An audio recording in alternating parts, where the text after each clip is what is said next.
আমি একজন কনস্ট্রাকশন কর্মী। পুরো ঝড়ের মধ্যে, বালুর ঝড়ের মধ্যে কি অবস্থা হয় সেটার আমি একটা সাক্ষাৎ প্রমাণ আছি। এটার এক্সপিরিয়েন্স আমি তুলে ধরবো এই ভিডিওতে, আপনারা দেখবেন। আমি খুব স্বাভাবিকভাবে বৃষ্টি নামলে যেমন বাইকের হেলমেট গুলো সেফ জোনে আনতে হয় সেটা আনার জন্য গেছিলাম, কিন্তু কে জানতো আমি এই বিপদে পড়বো।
এই ভিডিও রিপ্রেজেন্ট করতেছে কনস্ট্রাকশন সাইটে যদি স্যান্ড স্টর্ম হয় তাহলে কতটা ভয়াবহ হইতে পারে।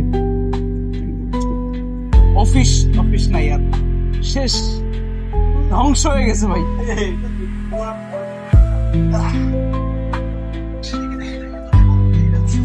বালি মুখে, বালি গলার ভিতরে চলে গেছে মনে হয় বালি।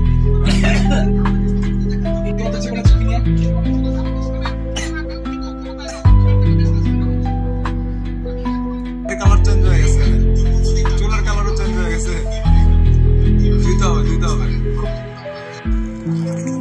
এখন আমরা সেফ জোনে দূরের অবস্থা দেখতেছি, কি অবস্থা হয়ে গেছে পুরা এলাকাটার। আমরা তো কনস্ট্রাকশনে বালি খাইছি। এই পাশে আমাদের একটা হাউজিং আছে, আলোরনগর হাউজিং, এর অবস্থা তো আরো খারাপ হবে। ওই জায়গা ভিতরে পড়ছিলেন, কিভাবে সার্ভাইভ করলেন? খুব খারাপ।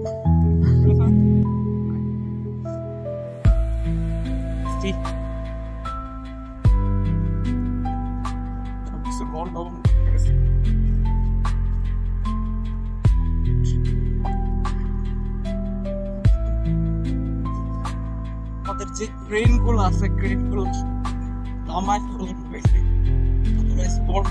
দুর্ঘটনা হয়ে যেতে পারতো। এটা যদি উল্টে পড়ে, আপনি চিন্তা করছেন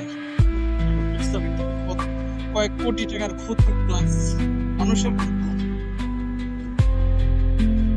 আকাশটা একটা ভয়ঙ্কর রকমের চেহারা দেখাইতেছে, গাড়িগুলা পড়ে নাই। আর কিছুক্ষণ যদি এরকম বাতাস বইতে থাকতো তাহলে অবশ্যই গাড়ি পড়তো, প্লাস আমাদের কন্টেইনার সহ গাড়ি সহ এরকম অবস্থা। এখন বাতাস আসতেছে, শুনতে পারতেছে। কাট ফালাই আর চাই না লিখিতে। আমি শুধু আলমনগরের কথা চিন্তা করি, আলমনগরের কি অবস্থা হয়েছে। পুরো একটা শহর মনে হয় ধুলার নিচে চলে গেছে। এখন তো যাবো সেফ স্থানে, যাওয়াটাও কষ্ট করে চোখ বন্ধ করে আগাচ্ছি।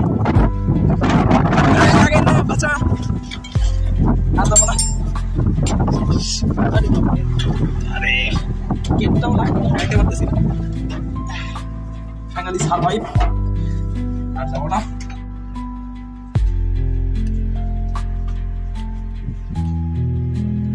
এতো খুব বেশি দূর না, 2023 সালে এরকম বড়সড় একটা অ্যাক্সিডেন্ট হয়েছিল টোকিওতে, এবং ওবাইশি গ্রুপ ছিল এখানে আপনার জয়েন্ট ভেঞ্চার হিসেবে। সেখানে 2টা শ্রমিক স্পট ডেড হয় এবং 3 জন একদম খুবই খারাপভাবে আহত হয়, ইনজুরি যাকে বলে।